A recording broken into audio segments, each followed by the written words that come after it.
black thing go from left to right, and I thought, I'm going to die out here. No one's ever going to know. I couldn't believe what my eyeballs were showing me. I'll never forget how evil the eyes were. It was horrible. I mean, I've never seen nothing that evil. It ran towards me at a rate that I can't even explain. Turned and stared at me, and this look of, I just want to kill you. I want to say it was human, but it wasn't. He was yelling at me to grab a gun. I was like, for what? He said, just grab a gun. And there's footprints all the way to the door of my house. It had went inside my garage, all the way to the door. 911, what are you reporting? Jesus Christ, you better... Sir? Zio! Hello? Get somebody out here. What's going on now, sir? That son of a bitch is about 6'9", I don't know. Do you see him now, sir? Yes, I'm looking right at him. Uh-oh. You're listening to Sasquatch Chronicles. Check us out online at sasquatchchronicles.com. If you've had an encounter, email me. My email address is wes@sasquatchchronicles.com.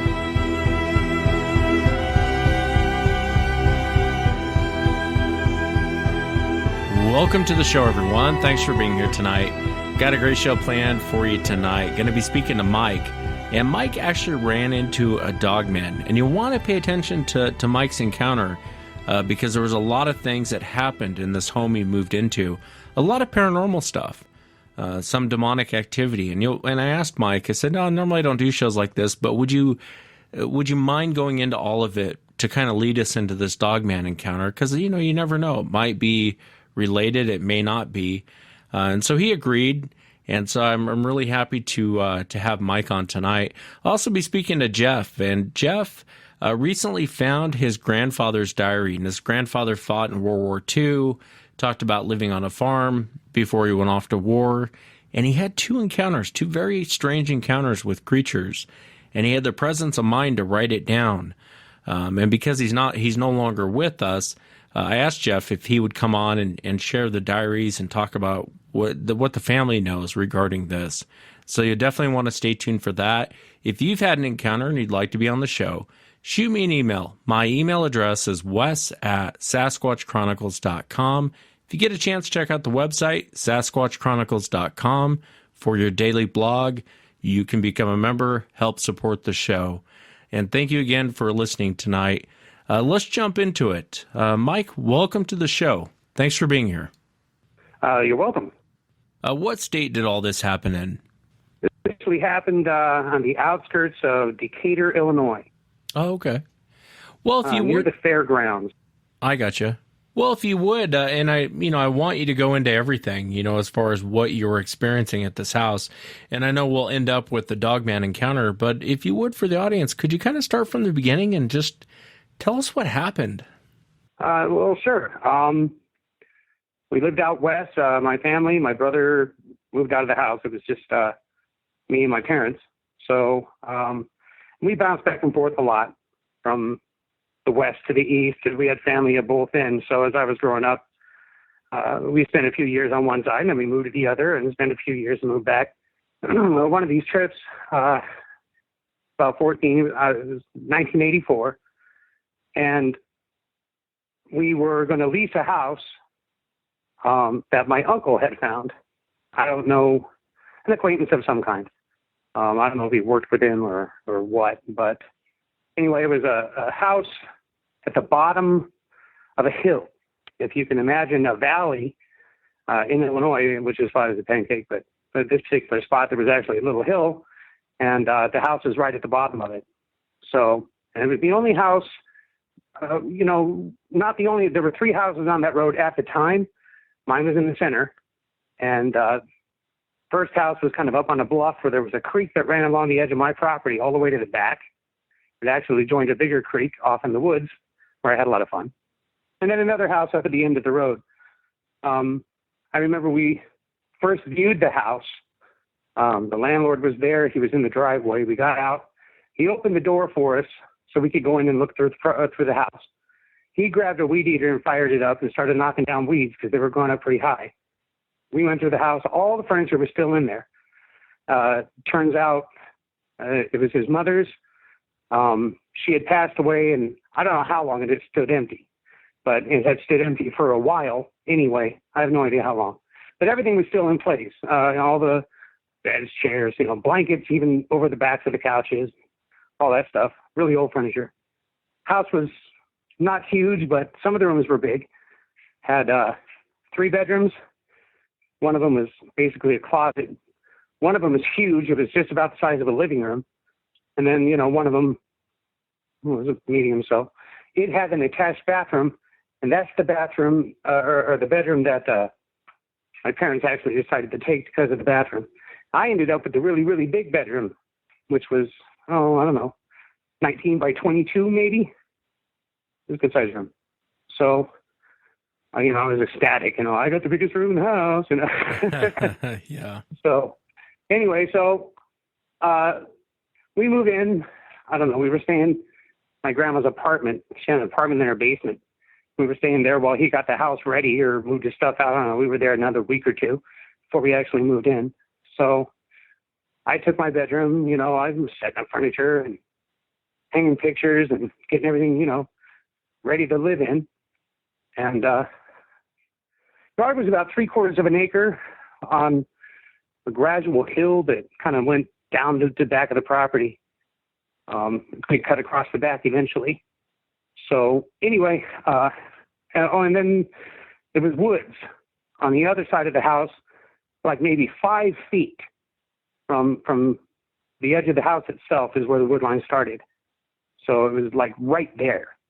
I always like to sleep with an open window above my head. So I put a bed, there were 2 windows. So I put my bed underneath one of the windows where the woods were so that I could see the trees and da-da-da-da-da. So anyway, so that's how that was going. And hang a picture of my brother on the wall next to my bed and, set everything up, and there it is. So I go out and kick around the yard and kick around the woods and start learning my way around and come back later that evening, and my brother's picture is on the floor. And the nail is on the floor also. I'm like, well, that's weird.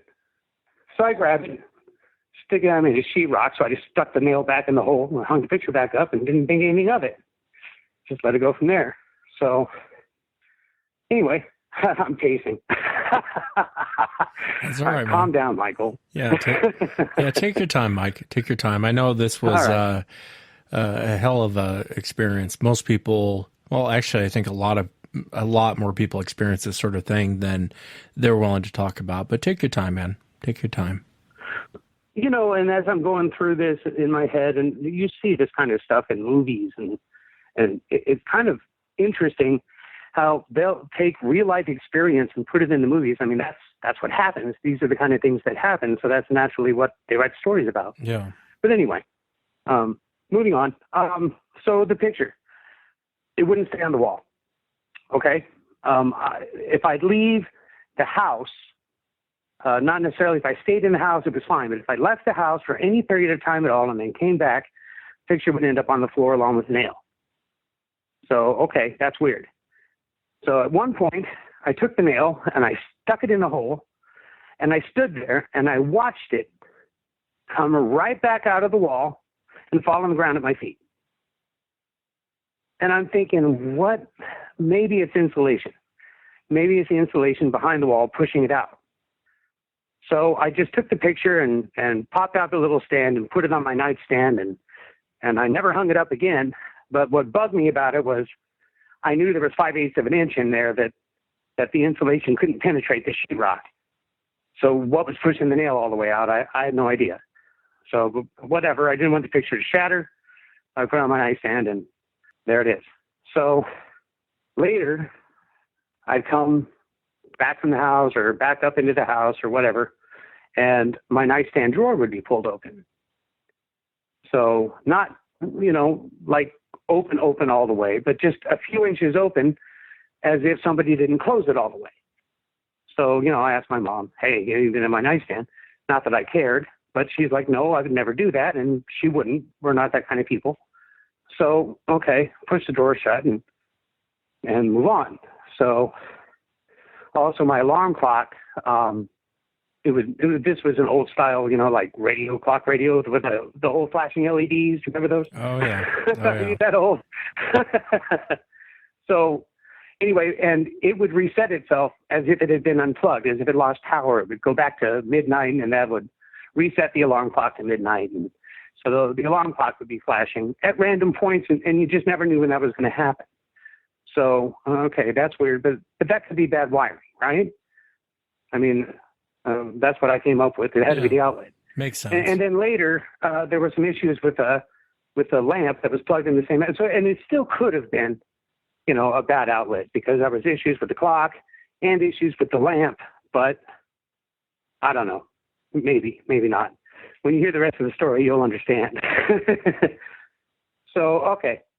So those little things were kind of going on here and there as summer went on. We moved in. It was spring.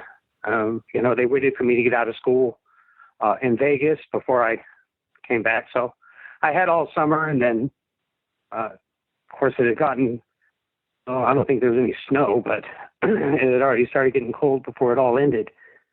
So anyway, where am I at? Alarm clock. All right, well, man, this is where it starts getting weird. So I'll be laying in bed, and that zone where you're just about to go to sleep. Oh, okay. Yeah. It always knew when I was at that point. And this thing had a pocket full of tricks that it would reach in its pocket and pull one out randomly. But it wasn't, I don't know, it always seemed to be the same sort of thing over and over, just in a different order. And then every now and then I'll tell you why later, she would throw in something different, as if maybe she was building up energy, getting ready for it. But, so anyway, okay, so I'm laying in bed, and I start hearing scratching on my headboard. And, I'm like, well, what the heck? So, the scratching was, I can't really describe. I mean, I guess it was, without a doubt, fingernails of some kind. It wasn't like a mouse chewing a hole or moving around in the wall this was actual scratching on my headboard, and it was, it would be intermittent. It would scratch once, enough to get my attention. And then when I wasn't paying attention anymore, it would start doing it again. And it really scared me. I was getting really scared over it. And I slept on the couch. I just didn't want to, if something was wrong, I could feel it.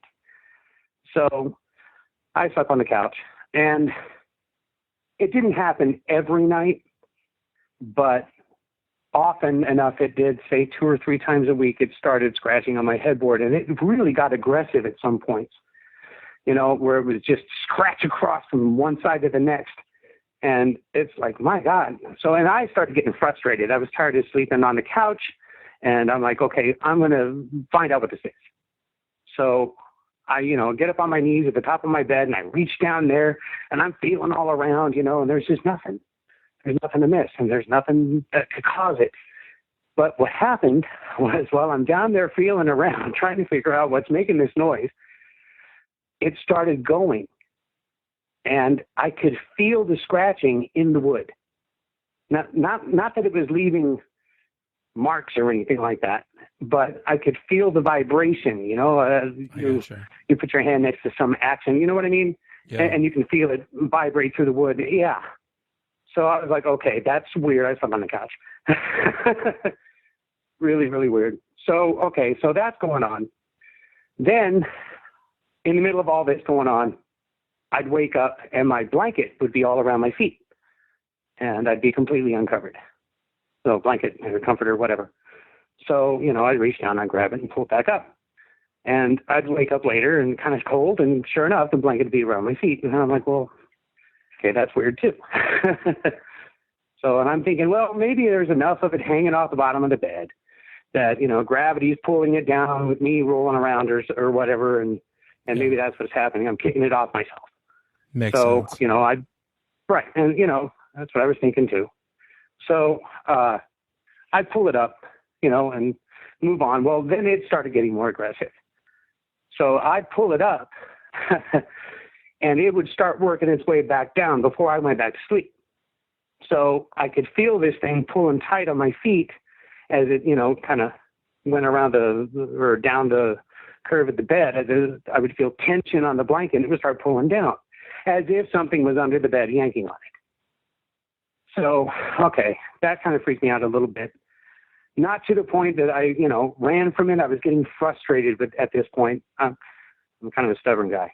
So this went on. We got the scratching going on, and then I would feel, and just occasionally, but I would feel somebody sit down on my bed. The unmistakable pull of the sheet and the comforter and the weight of somebody is absolutely unmistakable, but there's nobody there. So, I'd feel this, and I'd reach over and I'd hit the light and I'd look. It was at the foot of my bed, or it was on the side of my bed, and there would be no indentation or anything like that. It just looked normal, but nonetheless, I know what I felt. So, all right, I'll be honest, I slept on the couch when that one was freaking me out because it was only too obvious somebody sat down on my bed.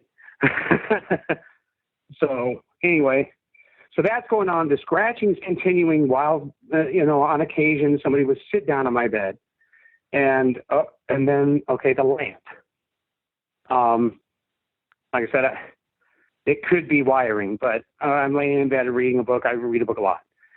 So I'm laying there reading, and I don't know if you've ever watched a light bulb blow out. They get really bright and then they go out. Yeah. And that's what happened. It's just, I'm like, oh, great. So, okay, I get up. I kick the overhead light on.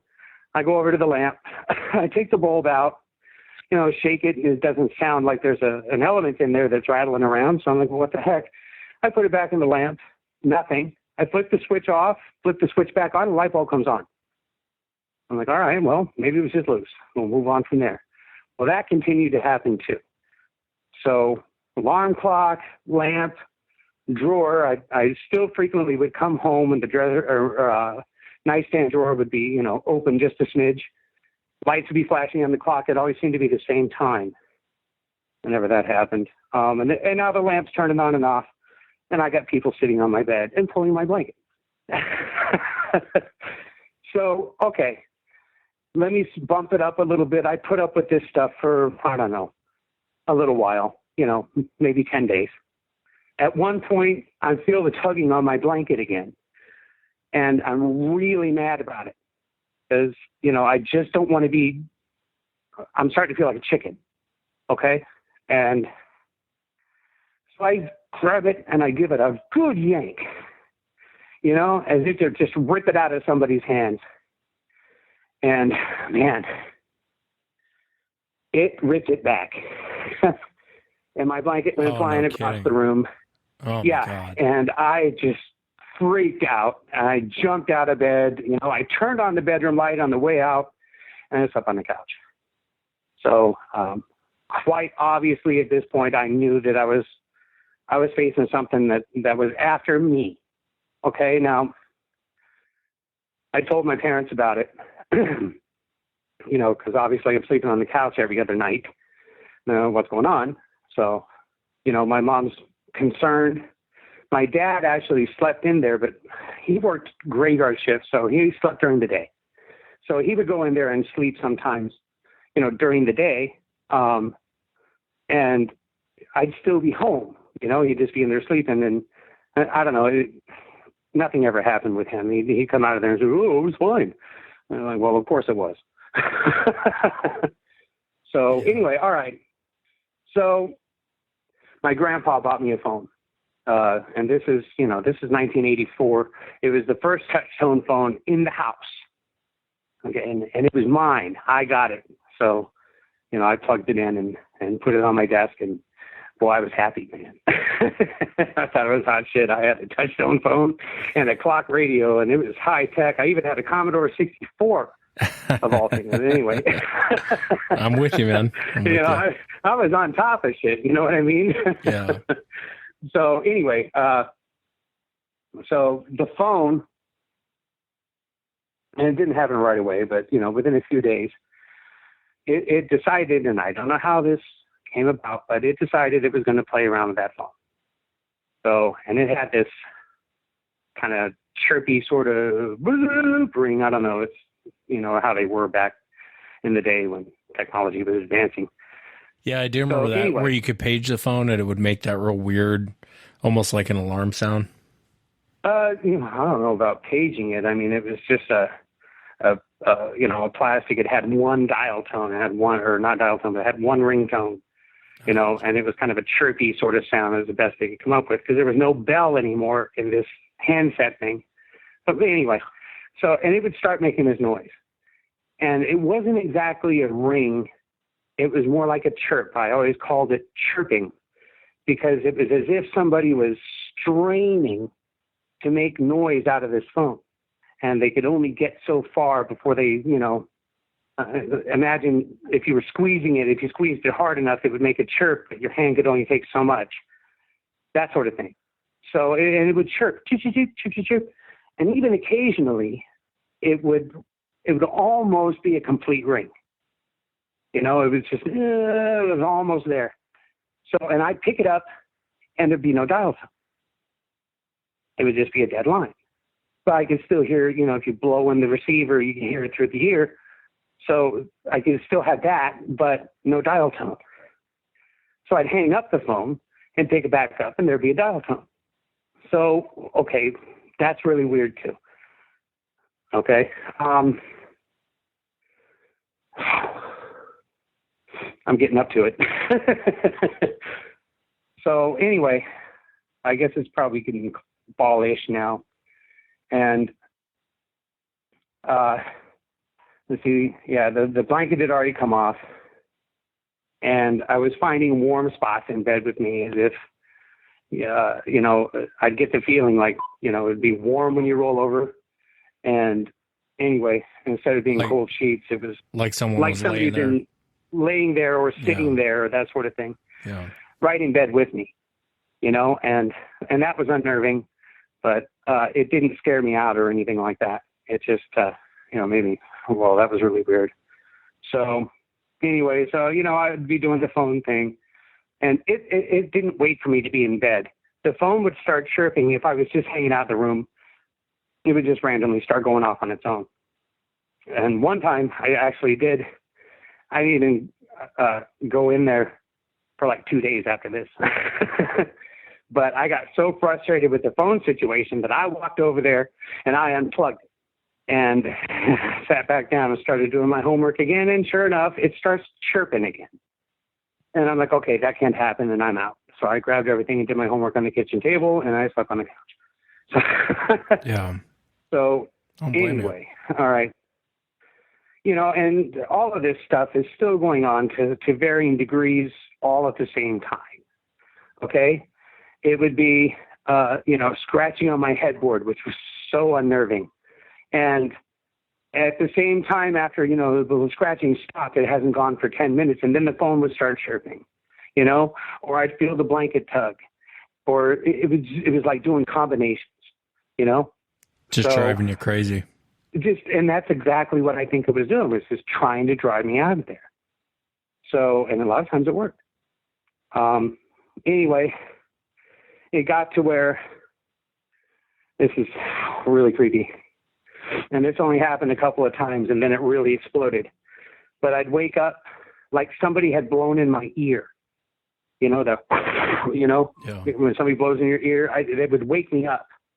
And you could just hear the breath as it was like an exhale, but then that would be it. And there would be dead silence, and so eerie quiet in that room all the time.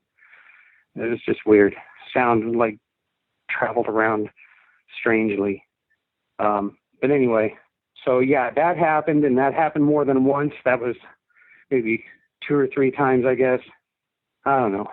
Anyway, then this is where it all kind of boils over. I wake up, sun's out. I wake up and I'm in midair.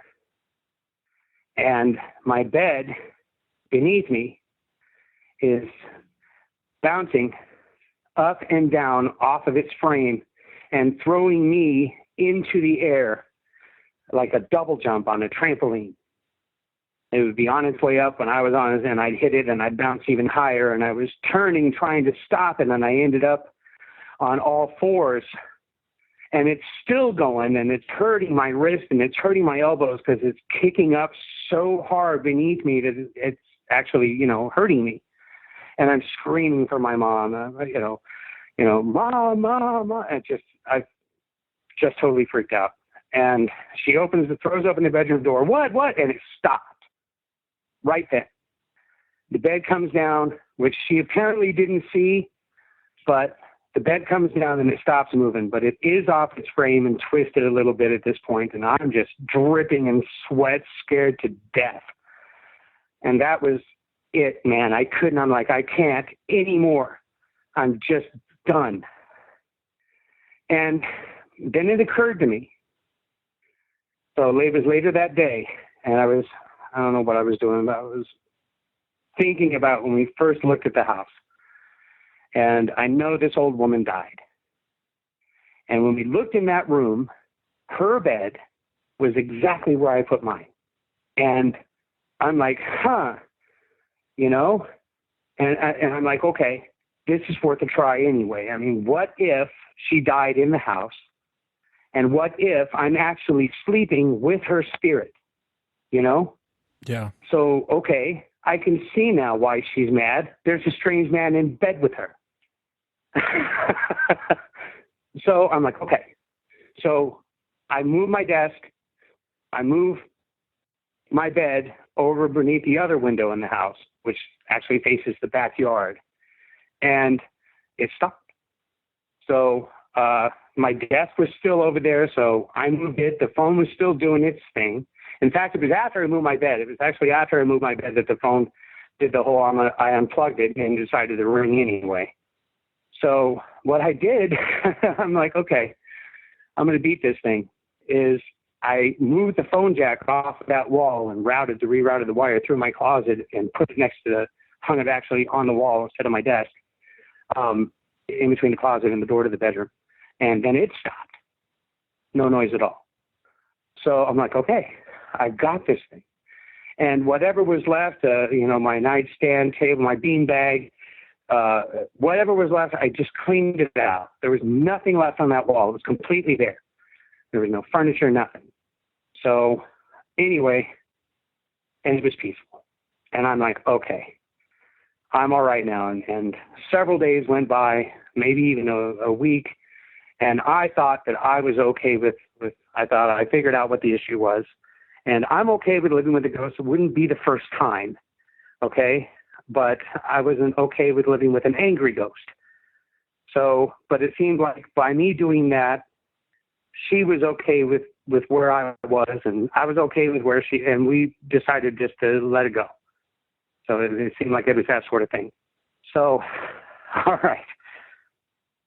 There was one more thing that house had to give me before we moved. And I think we're about up to it now. So, man, I'm laying there in bed. It's late, and my dad's actually home. He's in bed with my mom. So, I'm still a kid. I feel better when Dad's in the house. So I just had nothing left to worry about. There was nothing on that wall. It had been peaceful, and it was getting to be wintertime. The moon was bright. I could see the trees of the woods outside, my window there, and the woods weren't super thick, but so I could see in there a little ways. It was pretty bright. So anyway, I'm laying there. I got my lamp turned on, and there was this thunderous smash boom against that house, right against that wall. And I came up. I dropped everything. I came up, and my first thought was a tree fell and hit the roof. So the very first thing I did was look up to make sure that the roof wasn't collapsing on my head. It was loud enough, and I mean, it shook the window above my head. It was ridiculously loud. And so, okay, I look up, and there's no tree coming through or anything.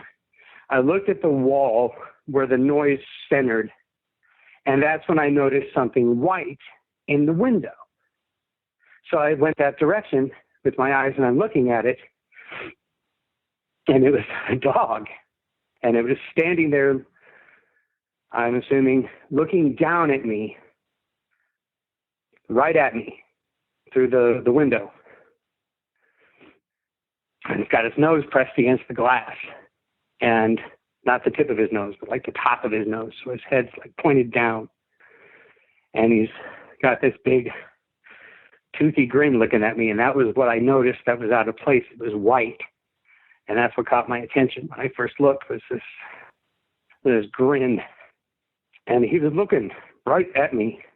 And we stared at each other for a few moments, not very long, but and then it moved, and it was weird. It didn't turn its head first or anything. It just sort of went to the, I guess it would be toward his left, my right, and it just moved away from the window. It didn't look like it took a step, or it was like it was just a frozen image.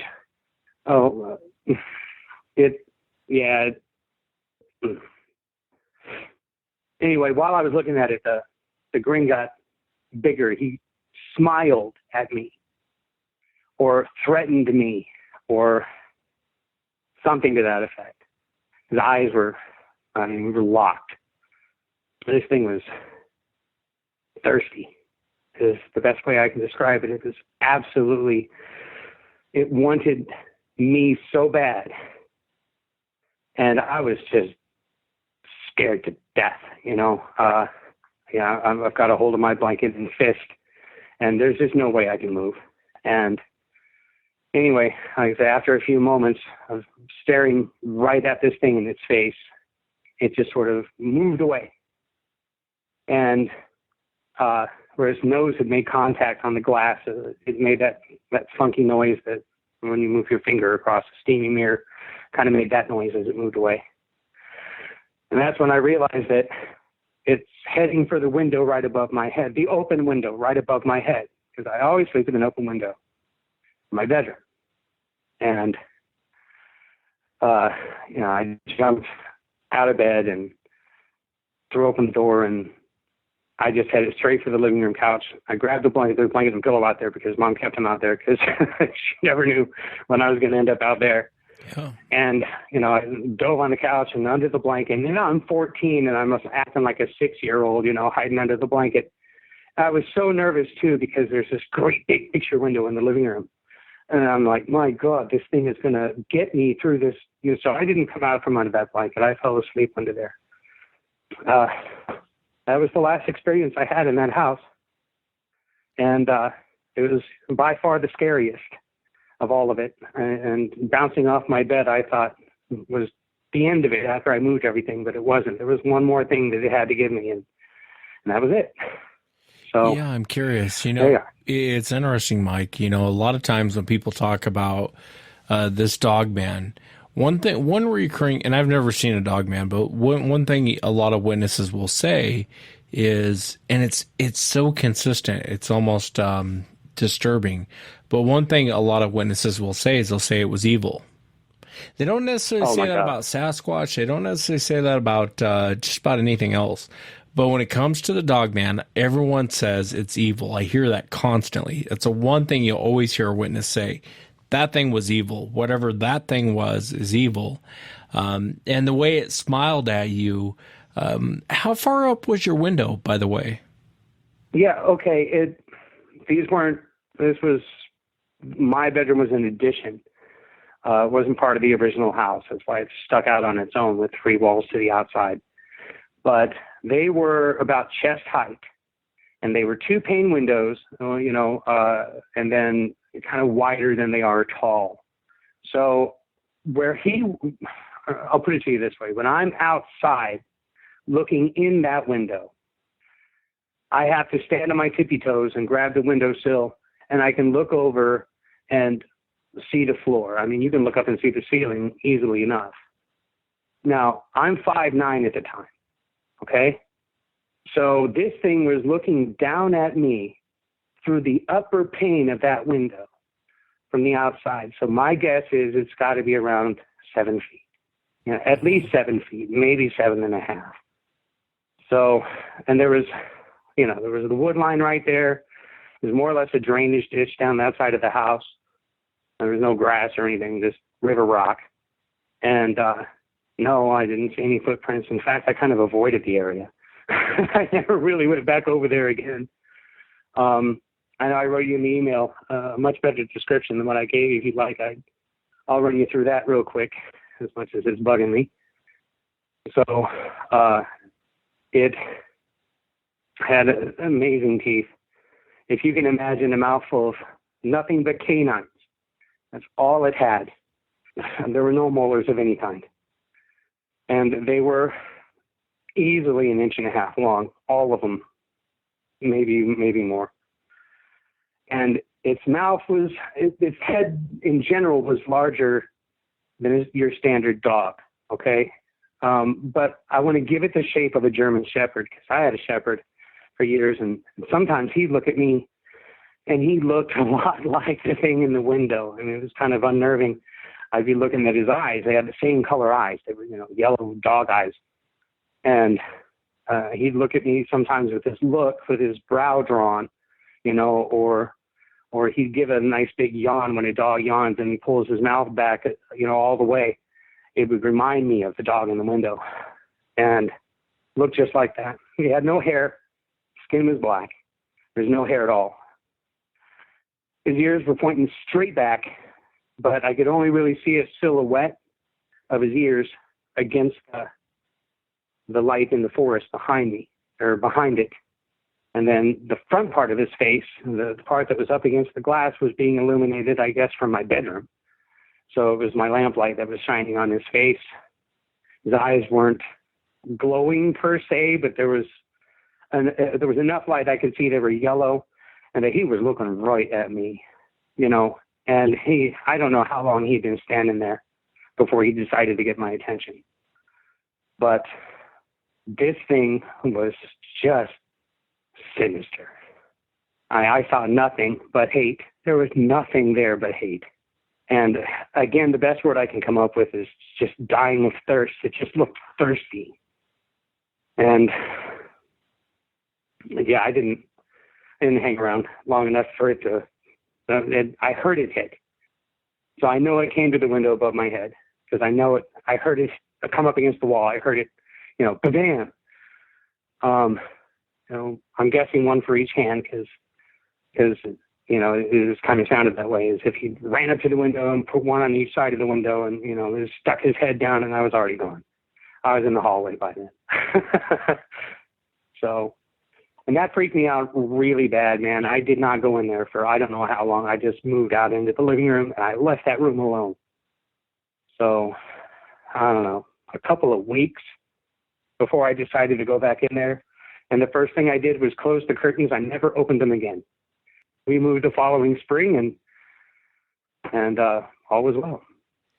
Yeah, I don't blame you. I don't blame you for drawing the curtains, especially when you see this thing. And one of the things you said in there that I thought was interesting is it smiling at you, kind of a sinister smile. And you hear that a lot with these encounters with these things. People will describe them, I guess my dog smiles, but not the way people describe it when they're running into this thing. You know what I mean? It's completely different. No, it was a deliberate grin. It wasn't accidental at all. It was a deliberate grin. And it's as if when it noticed that I noticed it, it was even more pleased about it because the grin got bigger. He wanted my attention. He wanted me to know that he was standing there looking at me. I don't know where all this, the emotions were flying through me so quickly. So this whole thing from the bang to where he moved away, it maybe lasted 10 seconds, from beginning to end. And I've heard your shows plenty, and others as well. And the Dogman just fits this. I always thought it was part of the haunting. But this thing that I saw in my window was, it sounds exactly like what a lot of people are saying, just like you said. I don't know what to think about the Dogman. I think what's interesting about the Dogman is as many witnesses as I've talked to that have run into it. The descriptions are pretty consistent for the most part across the board. And the feeling is very consistent across the board. As I mentioned earlier in the show, when people run into it, they'll say it's evil. It's absolutely evil. Yeah. And it makes me wonder, Absolutely. is it an entity or is it something physical? Because everyone I talk to as well, here's the other part that throws me off, is everyone I talk to says it's a physical creature. It's an upright running around dog. And when I first heard about it, I kind of brushed it off because I was like, I don't know about that. I mean, a dog upright running around, that makes no sense. But when you really start talking to people, you find out really quick, yeah, that's exactly what they're seeing. And it amazes me they say it's evil. It makes me think, well, is this some sort of materialized evil entity people are running into? Because it seems very unnatural, don't you think, for a dog to be upright running around? Yet people see it all the time. This thing was not of this earth. There is no way. There's just no way. And I didn't see anything but its face. It was for whatever reason, maybe I just didn't look down. I'm sure his chest was in the window too, but I was so transfixed on his eyes and his face that I didn't notice anything, regarding his body. So, but what did you feel when you looked into? And again, I don't know about Bigfoot. I believe Bigfoot exists, but he's got a lot of questions of his own. So, but this thing, there's no way it's natural. The thing that I saw, it's just impossible that it grew up and had a mother and there's just no way. This thing was. Well, let me ask you, why do you say, Mike? Why do you say that? What's your own gut feeling? I just, I'm not a religious person at all. Not really. But if a demon ever existed, then I saw it. I mean, if such a thing exists, if there's something like that out there, then it paid me a visit that night. So I don't know what else to call it. I thought for the longest time it was, tied into the haunting in my bedroom. So much crap had happened in there that I'm like, well, this was, it's climax. It's the last draw, the manifestation of the woman that took the form of a dog. Whatever. I couldn't ever put the two together. It just never fit right. This thing at my window and the ghost in my room. They just never really meshed. But, and then I found Dogman on the internet, and I'm like, that's exactly what I saw. Now, I don't know if they're drawn to, I don't know, if there's something supernatural going on. If there's a ghost in my bedroom, is that a dimension that the Dogman noticed? I mean, you tell me. I don't really know. Yeah, it's hard to say. And I've always thought, I've never said it publicly on the shows, but I've always thought there's something else going on with Dogman. I've honestly always thought, because it always threw me off when I talked to witnesses and they would say it was evil. What I saw was evil. God, yeah. That was evil, what I saw. And you don't hear necessarily people say that with Bigfoot. They don't necessarily come out and say, well, that was evil. With the Dogman, I'm telling you, man, almost everyone I've talked to said it was evil. And so I'm like, I don't know. But then in the same breath, you talk to them, and it seems to be like a physical creature people are seeing. Very much physical, not a spiritual, not like a ghost in a graveyard or anything like that. Very much physical. And so maybe all this stuff is tied together closer than most people realize. And maybe that's why there is such a cover-up. Sure funny how Dogman shows up in the middle of a haunting. I got something to say. You can put this on the show or you can leave it off the show, but there is something that I want to bring to your attention. Say that the whole heaven and hell thing is real. God, the devil, the battle in heaven, and all that is real. Okay? That means that demons at this point are living under God's rules. There are rules they have to follow. I believe that. If they don't follow those rules, the war breaks out again. Now, what is the next war? It's the second coming. So what if the demons are pushing themselves, pushing God's buttons? You see more and more Bigfoot sightings. You know, this Dogman thing surfaced out of nowhere. 5 years ago, you never even heard of it. And now here it is.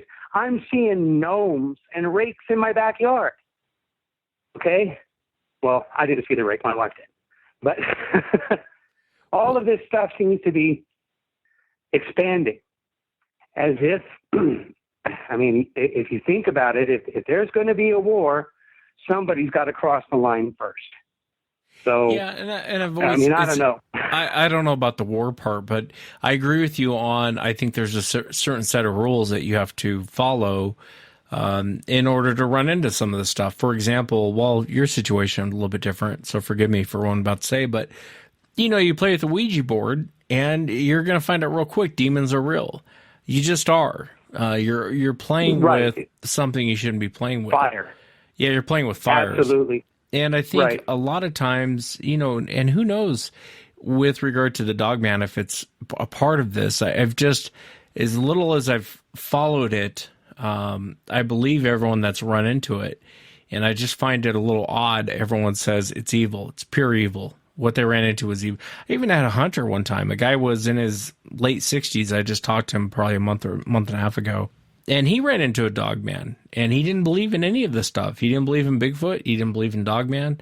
And he was doing a call, and this thing came running down.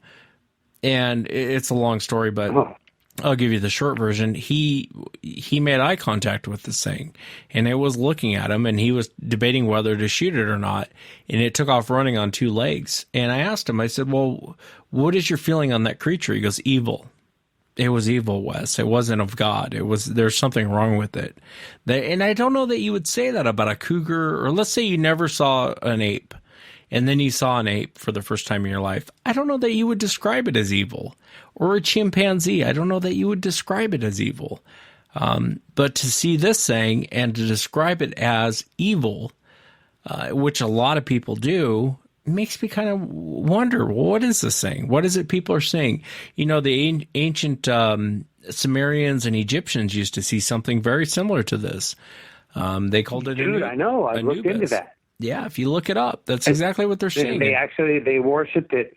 They worshipped not it. per se, but they also, and they lived alongside with it too, is the thing. Yeah, and that's the other thing too. You know, that you're right, and I don't mean to cut you off, but you're right. If you read the Sumerian text, they saw this thing, and they lived right next to it, and they knew it very well.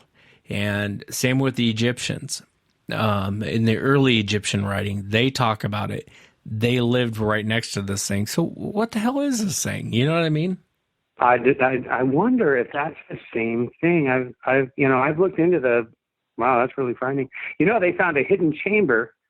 I read about it this morning, actually, in the Great Pyramid. They found it using some sort of new electron microscope or electron sensor device that they came up with, and they scanned it, and there's 100-foot chamber that's never been opened inside the Great Pyramid. It's right above the Grand Gallery. Yeah, it doesn't shock me one bit. Yeah, I know. So, but I just, all this stuff seems to be coming out at the same time. It's just weird. It is weird. It is weird. And it's interesting how it correlates to what was going on at the home at that time, because there's a lot of people I've had on the show where they talked about running into strange things. And it's sure funny how some of this other paranormal stuff gets mentioned when they run into it. And, I don't know if there's a correlation there. But, one comment you made earlier, Mike, is you're right. 5-6 years ago, no one ever talked about the Dogman, but there's a lot of reports of it now. And then a lot more Sasquatch reports, too. And I know you know that. Yeah, a lot more. It's an escalation. It's an escalation of activity. For whatever reason, something is going on. No, I tend to agree. So, do you want to tell us about the gnome, or was it gnome story? Yeah, that was really weird. That was a super weird thing, and it was a quick thing. I was in Kentucky, And I had a house. It had 5 acres, but the 3 back acres were woods, and I never even went back there. They were pretty thick. So, and we're talking a few days away from the blood moon. Do you remember that? It happened a year or 2 ago. It wasn't very long ago. Yeah. So anyway, so I go outside to have a cigarette. And my daughter, she's 14 at the time. She comes out with me, my wife right behind her. So I've got a big patio and 2-car garage up on the hill, maybe 100 feet from the house. And so I walk over to the edge of the patio, and out from behind the house comes this little fella. And, maybe 15 inches tall. And he's naked.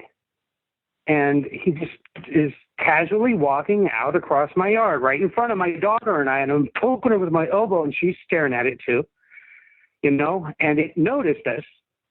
It didn't really turn its head, but it was like, oh, there's somebody here. And then it took off in a sprint, and it ran out by the garage on the right side of the garage. It was all foggy that day too. Fog in Kentucky, or not Kentucky, Tennessee. Fog in Tennessee is ridiculous.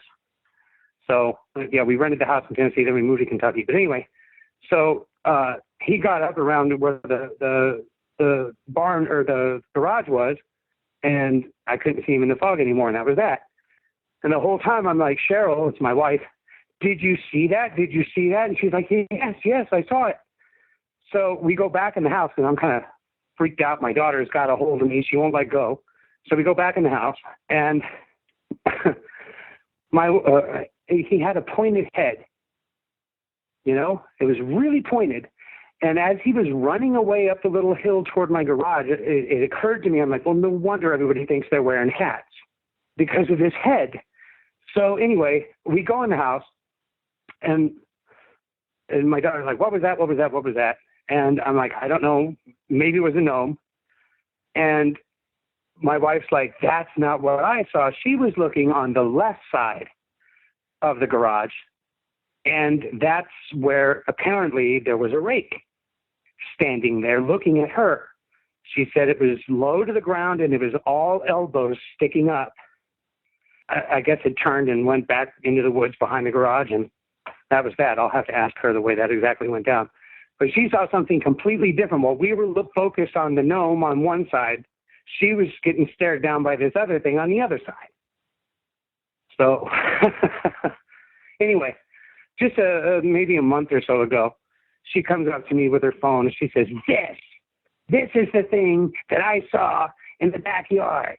And it was the rake. It was the picture of the rake. One in particular, it's on YouTube or Google. I found it on Google. Same photo. So don't ask me what that was or what that was about, but that's exactly the way that went down. He had light gray skin, naked as a jaybird, kind of a little pot belly and a pointed head. And he could make good tracks when he took, obviously, the bottoms of his little feet as he ran up the hill. Strange. Do you think it was paranormal? Or do you think it was really something weird? Or do you think it was physical? Dude, I don't know. I mean, you could hear his little footfalls. It had to be physical. So, in the grass. But what was that about? I have no idea. That was probably the most bizarre thing I've ever put my eyes on. Even with the dog story, this thing was just twisted. It for whatever reason, didn't belong there. Yeah, it's interesting. You hear a lot of Native Americans talk about the little people. And sometimes it depends on the tribe you talk to, but sometimes they'll describe them as being, 16 inches tall. Sometimes they'll describe them as being almost 4 feet tall. And I don't really know if there's a difference between the two or what. Depends on the tribe you talk to. But they talk about these things all the time. That's interesting that you saw it. I don't know if I'd be buying a gun or calling a priest. But I didn't either. I wasn't even scared of it. It was kind of cute. Yeah. To be honest with you, it was weird and strange and bizarre, but not threatening at all. It was scared to death as soon as it realized we were staring it down. It was like, oh God, and he took off running. But he didn't go back the way he came. He went into the woods, over behind my garage. So, and once again, if I had seen what my wife was looking at, it would have been a completely different story. I mean, I would have lost it. Yeah, But and I don't know what to I didn't think. feel threatened at all. You know, what's interesting is you hear people talk about this rake thing, and I've had 2 people on that have talked about it, and I don't really know what to think about it, because everyone I talk to, it seems like it's a physical creature people are seeing, but it's so odd and so strange, and, you know, God, it'd be so nice to have the answers to all of this, you know, and I hope it's not all tied to the paranormal, you know what I mean? I just hope it's not. I have a feeling it is, but I hope it's not. This world exists in so many different places, apparently. I mean, I've heard you talk about it before, and Ron Moorhead, you know, quantum physics and all that. It numbs my brain to think about this sort of thing, but that doesn't make it any less real. So, you know, I almost believe that these things are all around us all the time, and we just occasionally notice. Yeah, maybe that's what's going on. So I really don't know. Interdimensional, I don't know, mumbo jumbo. It's really hard to wrap your head around. So yeah, it is. It is. You know, but again, I'm not going to say that none of it's real, because if there are, say, thousands of dimensions right here among us right now, then who's to say what's possible? You could be right. It's hard to say. I mean, there's a lot of things, you know, that people run into. In the part that, you know, like with the Dogman, I thought the Dogman thing was nonsense for the longest time. I just thought it was complete nonsense. And it wasn't. Yeah, I think I've heard you say that before. Yeah, and it wasn't until I really started talking to eyewitnesses that I started realizing really quick, it's not nonsense. They've seen something. And, you know, there's a guy. Dude, I definitely saw something. No, and I believe that you did. Yeah. I'm just saying, you know, like what changed it for me was talking to a guy in California that saw a Dogman. Then I talked to someone in Texas who doesn't know the guy in California, who describes the exact same thing. And it's very close to what you're describing with the German Shepherd type head. But then you talk to someone in Pennsylvania that's seen it. Then you talk to someone in Florida who's seen it. And you come to the conclusion, I used to think, well, they're seeing a Sasquatch and they're misidentifying it. And the more witnesses you talk to, the more you start to realize really quick, they're not misidentifying anything. They saw something. And not only did this person see it, but that person saw it, this person saw it. And all of a sudden, you know, like a house of cards, it starts falling and everyone's describing the same thing. And so I don't know what the Dogman is. I really don't. I just find it fascinating. A lot of people think it's evil. And that's the impression they get off of it, is it's evil. You won't find that with a lot of Bigfoot encounters. I mean, you will from time to time, but for the most part, when people have encounters with Bigfoot, they don't say it's evil. Again, on occasions they do, but angry maybe. I hear a lot of that, but angry or mad, or they felt like they were going to be killed, or there is rare occasions where people will say it was evil. But with the Dogman, almost everyone I've talked to across the board will all agree this thing's evil, which is concerning. Well, what do you think, based on my description of what I saw? Is that fitting in with what other Dogman descriptions look like? Yeah. I mean, was mine unusual? No, not at all. Was mine a manifestation of a ghost, a demon, or what was it? I have no idea. Yeah, and that's a real question, though, right? That's the real question to ask. Because what you're describing is what everyone else describes. And the people that have seen the teeth will say it was a mouthful of canines. Everything in this thing's mouth was canines. And a lot of people will describe this evil grin that it does. And if you think about your dog, I guess your dog does smile. My dog smiles from time to time. But I wouldn't say when it's a dog grinning. bares his teeth, it's a threat in most cases. But every now and then, my shepherd, Bandit, but anyway, you know, he'd yawn, you know, that great big dog yawn. And when he'd do that, he'd pull his teeth back, and then his mouth would make that shape. You know, it would make that shape of the smile. And it's just every now and then he would do it, and I'd look and I'd be like, oh my God, I remember that. You know, it was terrible. So, and his eyes the same way.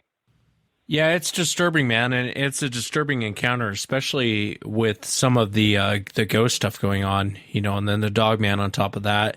But I really appreciate you coming on, Mike, and sharing it. No problem. Yeah, absolutely. It was a difficult story to tell, but I'm glad I told you. No, thank you again. Oh, you're welcome.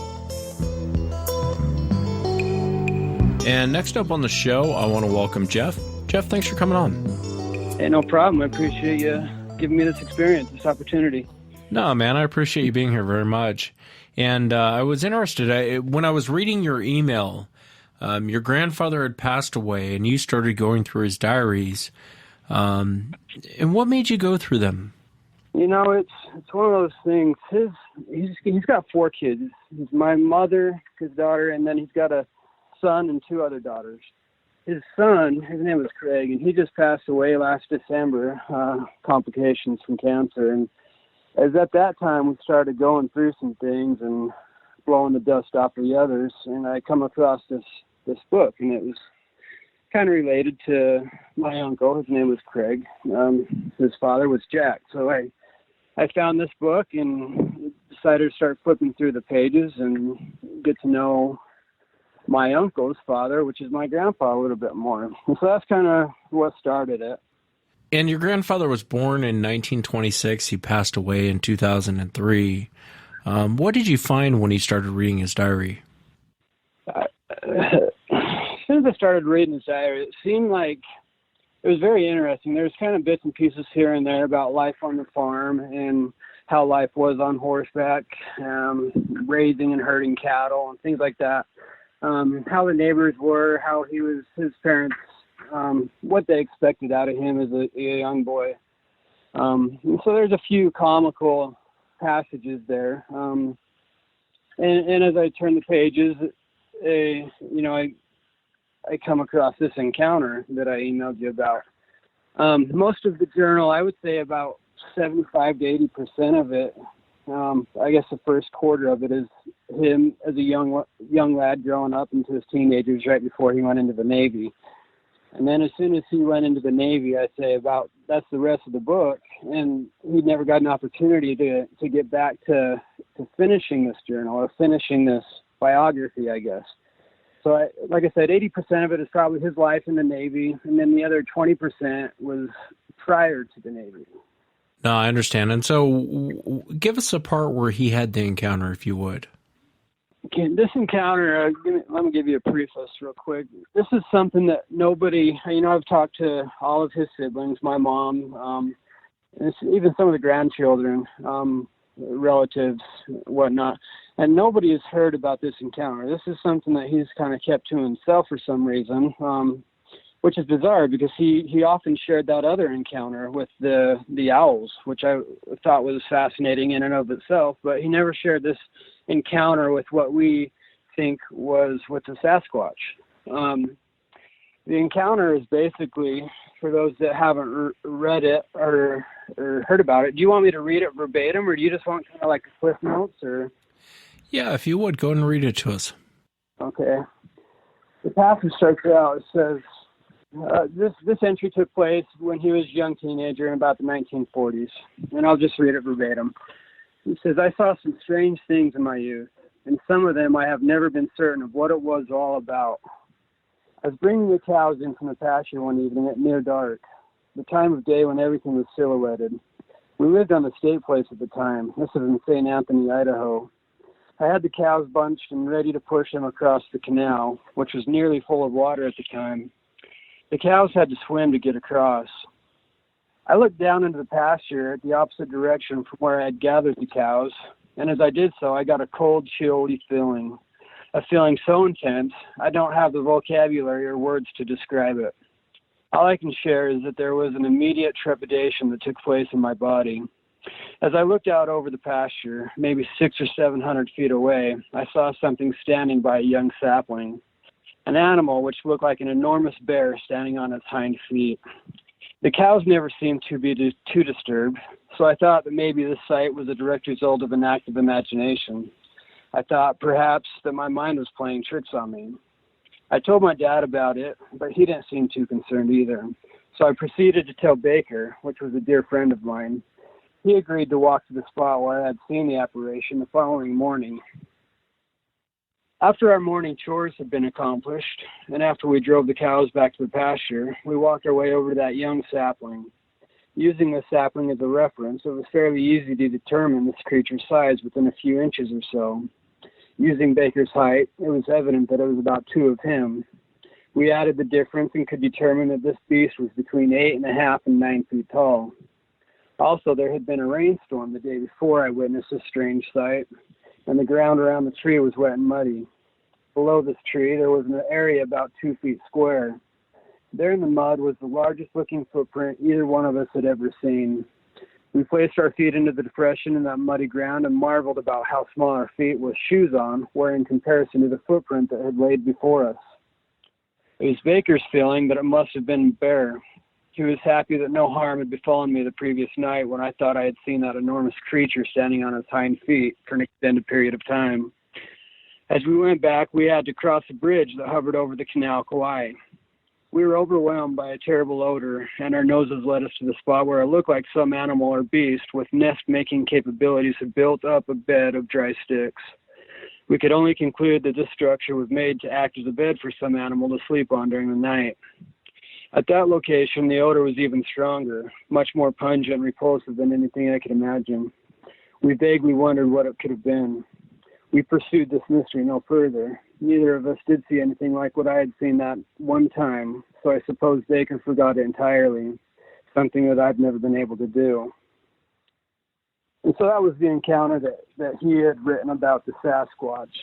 Yeah, and it's or go ahead. It leaves so many I'm just going to say it leaves so many questions. There's a lot of answers that are just hanging out there that we're not going to be able to obtain, unfortunately. And I wish there was a resource or somebody we could talk to that knew more about this.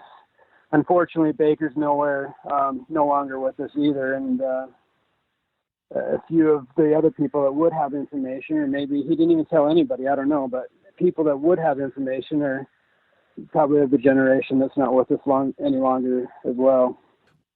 Yeah, and I think it's interesting that, your grandfather sounds like he grew up on a farm, and so he would have seen bears. I mean, he would have known what a bear was. And for him to actually take time to write this in a journal makes you wonder what he saw. It sounds like a Sasquatch is what he was looking at. And the way he describes it, it sounds very much like he even went to his dad and said, "Hey, I saw this," and his dad just kind of blew it off. But, I get the impression and I've read the emails several times, I get the impression from your grandfather, if it would have been a bear, he would have said it was a bear. Or he would have said it would look like a strange, odd-looking bear, or something to that effect, Absolutely, yeah. Living on the farm and being raised with that lifestyle, actively on horseback in the mountains most of his youth, he'd have encountered all walks of wildlife, and I'm 100% certain he knows exactly what a bear is. He knows he could tell you more about these animals that live in the mountains than I could. I wanted to ask you before we get to the next journal entry. You mentioned owls. What was the story with the owls?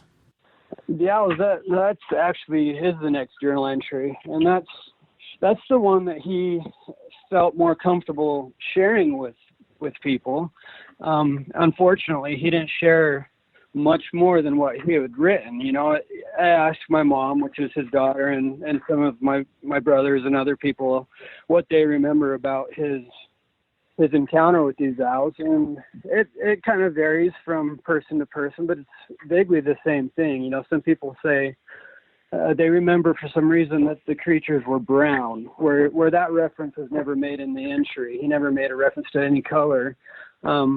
Somebody said that they thought that the owls were about 2 or 3 feet tall, where he had suggested they were 4 or 5 feet tall, but they all were owls. And he was pretty specific, and he was pretty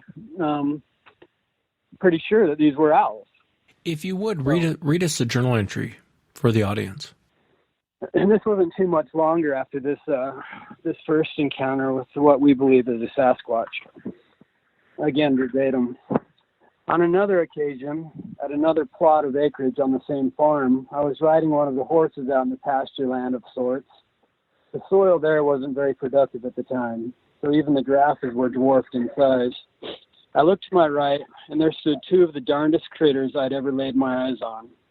I thought at the time they were owls between 4 and 5 feet tall. They had owl-like noses and owl-like enormous eyes and sockets. I rode my horse toward them, but as they never moved from their position, I became frightened and turned the horse away. I got off the horse and faced them. They looking south toward me. I was looking north toward them. I took a step toward them, and they took a step in my direction and stopped. I took 2 steps toward them, only to have them take 2 more steps towards me in my direction. I thought if they are birds, then I can frighten them into flight by shouting and throwing my arms and hands about over my head and in the air. When I did this, they looked at each other as if they were communicating some message. I had the distinct feeling it was me who was the one being discussed. They had a look of wonderment in their eyes, but didn't move or budge from the spot. I took 1 more little step, an attempt to ease my troubled mind, and in unison they both took another step toward me. By this time I was more frightened than before. I could tell by their determination that the distance between us was only going to get shorter. So I took 1 giant step backwards to create some more distance between us, and to prevent an experience of the worst kind. This time they remained where they stood, so I knew they weren't there for the dance. I got back on my horse and rode circles around them. They kept a keen eye on my whereabouts as I rode circles, and they would follow using the same roundup method. I got off the horse and again flubbed my hands and arms. I even looked for a rock or 2 that I could throw, but found none. All the time they just stood there watching, fascinated at what I was doing. Finally, I decided this needs the attention of a gun. So I rode to the house and grabbed the .22 along with some bullets and headed back to where I had left them. I figured I could shoot up the turf around them and see how good something that big was at being able to fly. When I returned, there wasn't a trace of the whatevers they were. Perhaps someday I will know, or perhaps maybe I never will. I went home that night and asked Dad if he had ever seen owls 4 to 5 feet tall. He looked at me like I had really flipped and told me no. I told him about what I'd seen that day on a portion of his farm and thought it was owls. He just laughed, I suppose thinking his youngest son was some kind of crackpot. I don't know what I saw on either occasion. All I know is that I did witness and encounter both creatures. I told another friend of mine about it many years later, and he said, "Come on, Jack, you aren't for real." I'm only adding these incidents in here in hopes that at some time, some of you may be able to sort out the mystery and come to find out what it was that I'd witnessed. I can assure you, as sure as you're reading these entries, knowing that what I have shared is the truth and everything else concerning it.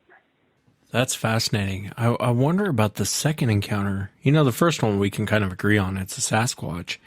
But that second encounter is very strange. I wonder why he said owls. Just because of the eyes? You know, owls don't take steps towards you either. You know, they're in trees for the most part. Well, and you would think any bird creature would be easy to frighten, I would imagine. You know, at least to spook enough to get a wing flare up or, you know, something like that. But I don't know. Yeah, and the fact that they took 2 steps towards him. Did you ever talk to your mom and see if her dad ever talked about this? Yeah, I spoke to her tonight after I got off the phone with you earlier today, and I asked her, you know, I just presented her. I said, "So what do you remember about these owls that Grandpa used to always talk to us about?" And she said, "You know, it's kind of almost exactly like what he would written or wrote in his journal. You know, I remember him saying that there were 2 owls. They're in the mountains, and I remember them being about 2 or 3 feet tall." And I said, "Do you remember, you know, what color they were, or, you know, if this is the only time he witnessed these?" And she says, "No, he was pretty particular, and he was pretty consistent with the story that he'd shared. And for the most part, they were just 2 owls. The things that kind of separated them from another animal is how deep the eye sockets were, how big the eyes were, and that's the other thing is there's really not." He's not around anymore to ask these kind of detailed questions, you know, get more information. And it's unfortunate that this story that he shared with everybody about the owls, you know, at least his posterity, is consistent, but it's vague. Yeah, it is. It's very vague. But, you know, in the same breath, if you think about just from his journal entry, he wanted to go up and get a gun and come back and startle them or shoot them, or it bothered him enough to go get a gun. I think if it would have been 2 owls, I don't know that a guy would have taken the time to come back and blast them, or come back with a gun to see if they flew off, or it must have really impacted him enough for him to go up and get a gun and come back. It makes me wonder, too, why he said owls. I wonder if it was just the eyes. He was seeing these big eyes that reminded him of an owl. Or, I know you can't answer it. I'm just talking out loud. It's very fascinating. Even to take the time to write it down is fascinating to me. It makes me wonder what he saw. Absolutely. One of the things that I often wonder is he was pretty specific with the amount of feet that was between him and what we think is a Sasquatch in that first encounter. But he made no references to a distance between him and these owls. So I don't know, does that mean that they were close enough to be able to weed out any other animal, or were they at a distance to where they kind of looked like an owl, but maybe they were a young Sasquatch, or maybe they were something else? And that's just the first thing to come to mind. I don't know. Yeah, it's very strange. And did he write this before he went off to war? I would imagine it was World War II. Did he write all this happened before he went into the Navy, you said? Correct. All of this, it started out as kind of a journal, something that he would write, pretty much on a daily. He had a pretty specific routine. And it wasn't until after the Navy and after he had retired that he started accumulating all of these entries and all these notes and things, and kind of making more of a biography, I guess easier to read, kind of, something for the posterity, his grandchildren and whatnot, to get a better understanding of what life was like in the early 1900s. Yeah, it could be. It's hard to say. With his first encounter too, how he had the presence of mind to say, well, it must have been 8 and 8.5 feet. What does the family think about this? What does your mom think? The family's kind of split. The family, there's a lot of us that remain to be open-minded and believe that the possibility of something like this happening is very possible. And the other half, I would say, kind of question it and do what you would expect. They kind of laugh it off, or and question, I guess, what type of person he was. Was he drinking at a young age, or was he experimenting with other things? And this couldn't be further from the truth. He's probably one of the most spiritual guys that I know. He would always share spiritual encounters and things with people. That's the first thing that upon meeting him you would probably recognize, is how honest and personable and spiritual he is. So for him to experiment, or he's never drank a drink in his life or experimented with anything, and I'm certain of that. It's hard to say yes without a doubt, but knowing who he was and being able to be in his presence, I would bet my next paycheck without a doubt that he's never tasted a drop of alcohol. So with that said, me and my mom, after talking, she's surprised about the second encounter, the one with the first one with the Sasquatch, because like I said, nobody had even heard about that one. But the owls, that's just kind of the same story, heard it before, nothing new. If there's somebody that we could get more answers from, that would be great. She's all about it. She doesn't know, just like me, a lot of us don't know, what does that represent? What does that mean? Is there something behind it? These are just things that we'll never know now, but it's fascinating to know that at least there's an encounter, and we can go from there, and we can kind of all, I guess, educated guesses or assume what they meant, or maybe, upon further reading, discover something else and kind of connect the two. I don't know. I always throw out the drinking argument. I can drink with the best of them. I've sat and drank with the best of them. And I've never had delusions of seeing strange creatures. And so even if someone is drinking, it's kind of weed or a bunch of other things, I guess, besides mushrooms, you don't really have delusions of seeing strange creatures. And your grandfather's writings are very sober, very direct, very clear. It's not the writings of a madman. Actually, your grandfather was pretty good at writing, to be honest with you. And to read his encounters, God, what I wouldn't give to sit down and talk with him and just go, walk me through this. You know what I mean? I would love to sit down with him and go, what did you see? Tell me about these owls. And it might have been, he'd been shut down his whole life. His dad kind of laughed at him and brushed him off. He even made the comment in his writings, my dad must think he's got a crackpot son. So I don't blame him for not talking about it, but thank God he wrote it down. Does it change your outlook as far as, if you believe that they're out there or not? Or what are your feelings on it, Jeff? I think it just, I don't know if I'd say confirmed because I haven't had my encounter, but I think it complements how I view them and what I think. There's a handful of people that I trust with my life that are firm believers and have had encounters, and to go off of their encounters and what they've witnessed, I almost feel like I've got to believe, to a certain extent. So I still have questions, I think, just like anybody else. And to say that I want to see one, I don't know if I would even say that. But I think it's getting to the point where these are going to start coming out more, and more and more people are going to start having their own encounters. And with the amount of time I'm up in the mountains fishing or hiking, I think I might be one of those people. I don't know. We have some property down in southern Utah, down between Monroe and the Tusher Mountains, and we've come across some interesting things down there as far as footprints. We've come across 2 footprints down there on our property. We've got about 100 acres down there, and about 17 inches in size, about 4 or 5 inches in length, and you can count the toes, you can see the padded toes, and then you can see the pad right below the toes, and then you can see the heel. So you can see kind of 3 distinct impressions on both of these prints. They're at 2 different times. One was in kind of a spongy ground, and so it's kind of half of the print, and then the other one was you could have easily gotten a cast out of this other one, but it was that's the only thing it could be. I mean, well, I don't know what else it could be. And then listening to all these stories that I hear from your platform, it's consistent. And I don't know what else it could be. There's not anybody else that has property.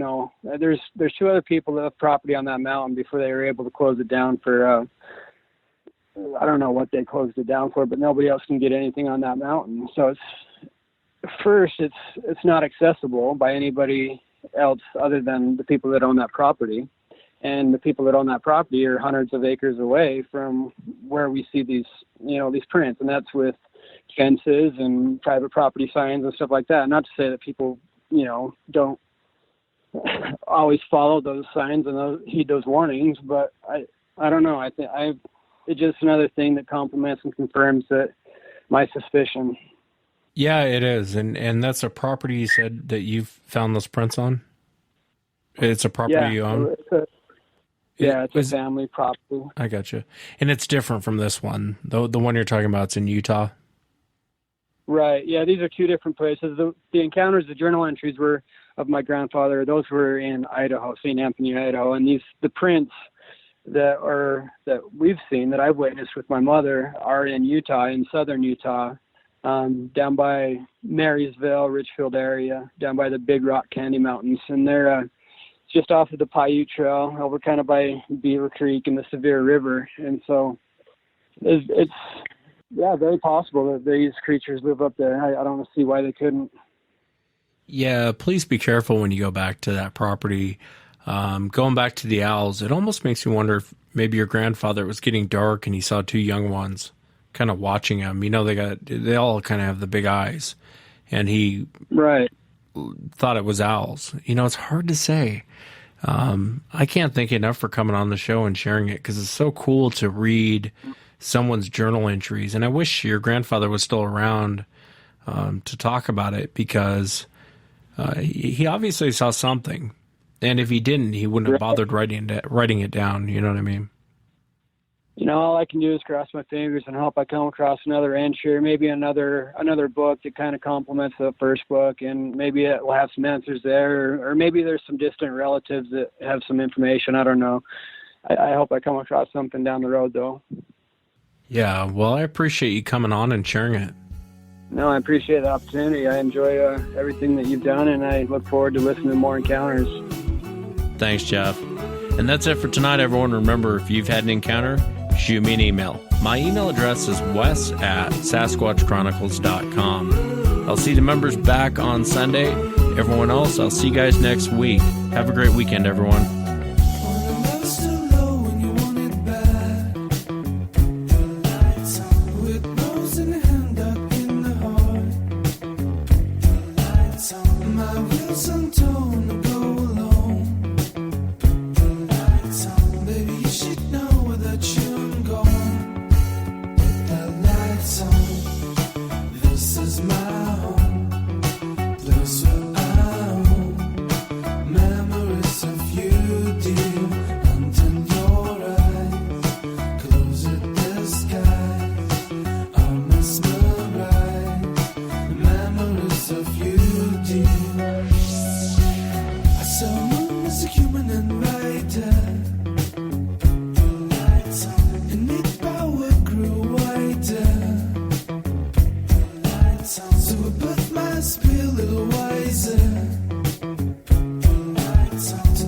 Something a quiet time.